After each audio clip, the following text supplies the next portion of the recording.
Hello everyone, ఈరోజు మన కూర రొయ్యల కూర అండి.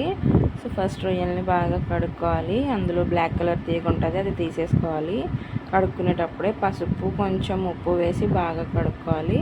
అండ్ నెక్స్ట్ ఉల్లిపాయలను కూడా కట్ చేసి వేసుకుని దాన్ని బాగా ఫ్రై చేసుకోవాలండి. ఉల్లిపాయలు ఫ్రై అయ్యేటప్పుడు తొందరగా ఫ్రై అవ్వాలి అంటే మనం అందులో కొంచెం సాల్ట్ వేసుకుంటే సరిపోద్ది, ఫాస్ట్గా ఫ్రై అవుతుంది. చూడండి, ఇలా ఫ్రై అయిపోయిన తర్వాత ఇందులోనే కొంచెం అల్లం వెల్లుల్లి పేస్ట్లో ఏంటి అంటే కొంచెం జీలకర్ర కూడా వేసి ఫ్రై చేసుకున్నానండి. అది బాగా ఫ్రై అయిపోయిన తర్వాత మనం ఆల్రెడీ ఫ్రై చేసి పెట్టుకున్నాం కదా రొయ్యలు, అది కూడా వేసుకొని బాగా ఒకసారి కలుపుకోవాలి.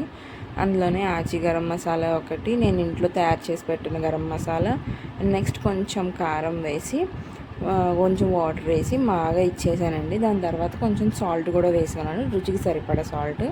చూడండి, కూర దగ్గరికి వచ్చేసింది. అంతే, చాలా సింపుల్ అండి. లాస్ట్లో కొంచెం గార్నిష్ చేసుకుంటే సరిపోతుంది. Thank you.